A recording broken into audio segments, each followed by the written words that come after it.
and with the improved feel, all of that stuff can allow you to really push the motorcycle to its limit. However, for street riders, I mean, the suspension in the current ZX10R is already an amazing performing suspension. It does a great job for what it is.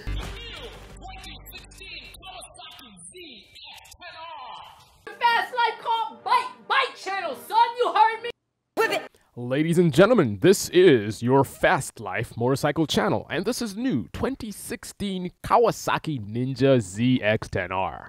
Just look at it. Psst. Hey man, did you see that new sexy suspension on the new 2016 ZX10R from Kawasaki?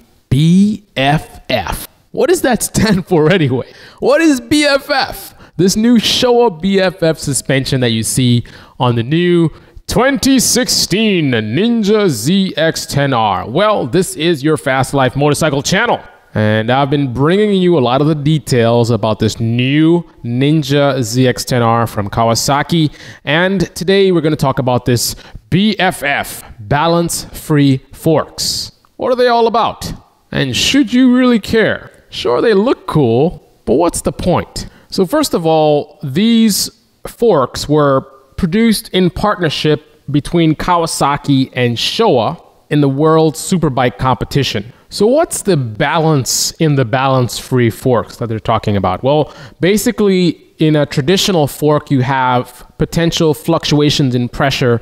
The BFF design is designed to eliminate that problem. So with a BFF setup, you actually have dampening valves that are located in a central location, which are outside of the fork legs. So the BFF is going to allow for more balanced pressure inside of your fork tubes on your brand new 2016 Ninja ZX10R. So what about your compression and your rebound damping rather? Well, those can be adjusted completely independent of each other. So if you look closely at the Showa BFF setup, you actually have screws on your compression and rebound adjuster, which are located on the damping force chambers at the bottom of each leg. This design is supposed to improve responsiveness. Now, your spring preload adjustments are located at the top of each fork leg. So what does this all mean? It sounds all nice. Your forks are balanced. You're probably saying, man, I never noticed my forks weren't balanced in the first place. Well, one thing to consider is that there's a lot of factors that go on in terms of your functioning suspension that you are not going to be aware of, unless you have the equipment to measure certain variables and values and parameters. You're not going to even be aware of this. So let's say your suspension forks are unbalanced. You are not going to specifically be able to feel, when I'm riding my bike, it feels like it's leaning to the left.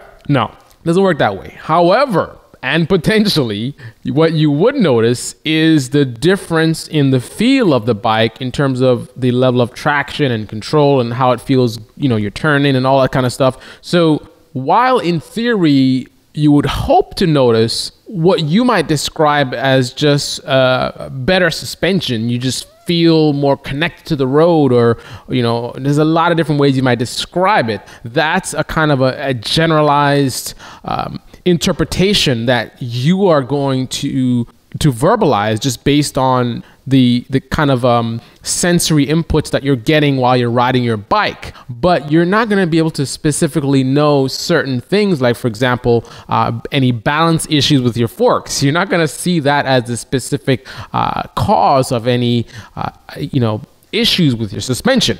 You're just going to notice potentially this suspension feels better than the other, or I feel more connected on the road with this, and I feel less connected with the road with something else. But again, do you understand the technical details surrounding the source of the improved or deteriorated suspension feel? Probably not, unless you're an android of some sort. So let's get from the super nerdy technical to the theoretical experience that you as a rider on this bike might or should experience with this BFF system. So a couple of the intended benefits of this BFF system are naturally better traction. I mean, that's one of the key components of suspension, traction. You have inconsistencies in the road surface, and how your suspension deals with that is going to allow you to maintain the maximum amount of traction,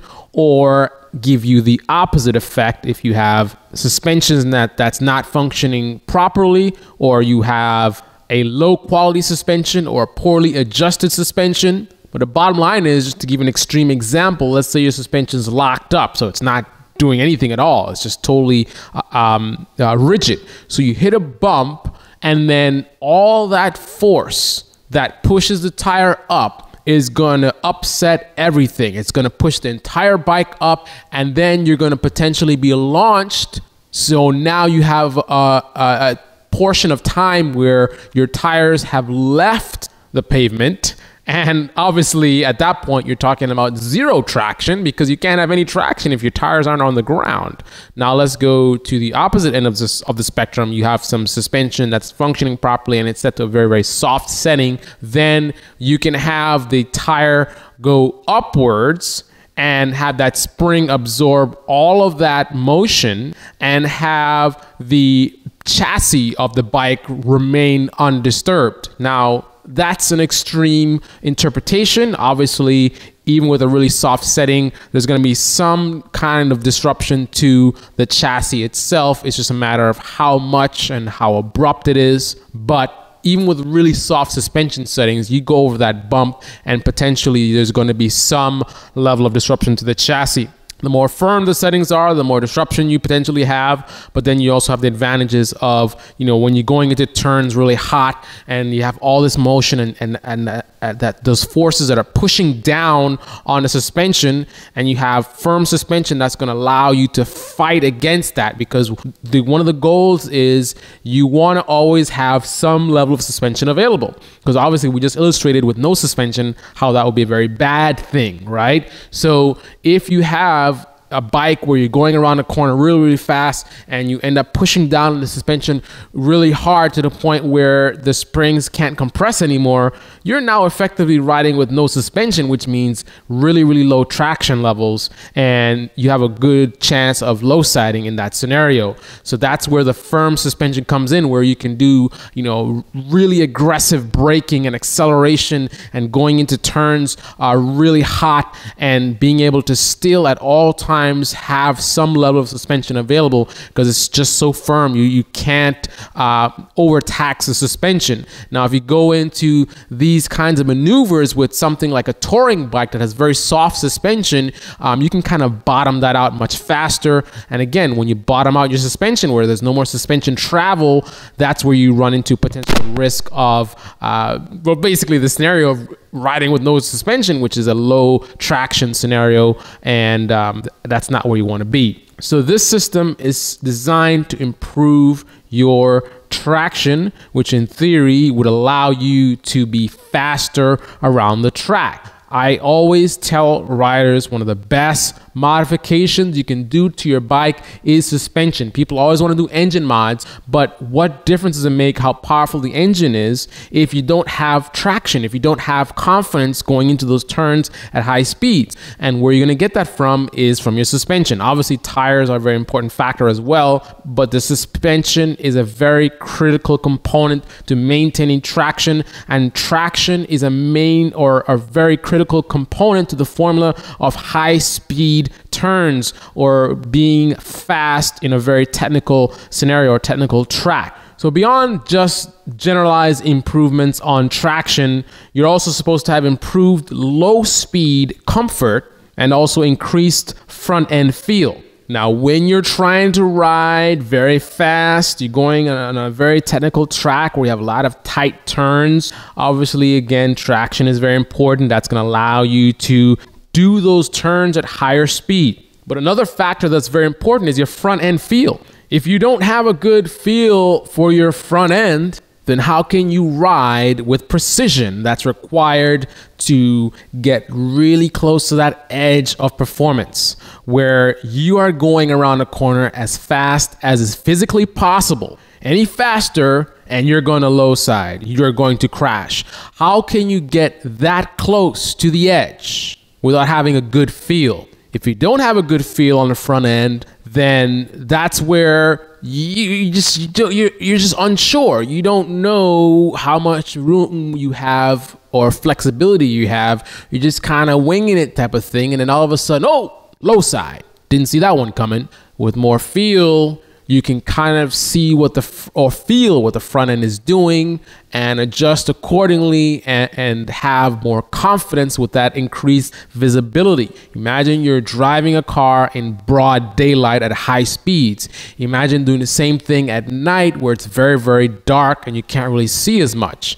Your confidence level and your precision is going to be much higher in the daytime because you can see more. So same scenario on a racetrack on a motorcycle. You're going around turns really, really fast. You don't have a good feel of things, and that's you kind of being at night. Daytime is having a really, really good feel for your front end. So you can really push things because you have a good sensation of where you're at. So in the rear of the new 2016 Kawasaki Ninja ZX10R is the Showa balance-free rear cushion. The new Kawasaki Ninja ZX10R. You're watching Your Fast Life, and this is 650E. Stay tuned to Your Fast Life motorcycle channel for an awesome review on this 2015 Yamaha R1M. My good buddy Carlyle from Your Fast Life had an opportunity to ride this bike for an extended period of time, and I think you're going to enjoy everything he has to say about this motorcycle. You already know it's one of my favorite motorcycles, but how do you think he feels about it? He's a seasoned veteran. He knows bikes like the back of his hand. He does a great job at reviewing motorcycles, going to motorcycle events. He's the ultimate motorcycle enthusiast. So how great was it for him to ride this bike? Find out. Your motorcycle, Your Fast Life, 650E, everything you need. I'd like to direct your attention to another awesome video for you Kawasaki fans. Whether it be power, street usability, comfort, best brakes, etc., everything like that. Here is one of my top subscribers, Chris Carter, talking about his ZX10R and why he loves it. Click right here to see that video and listen in as he shares his passion. Also, another subscriber, Reef973,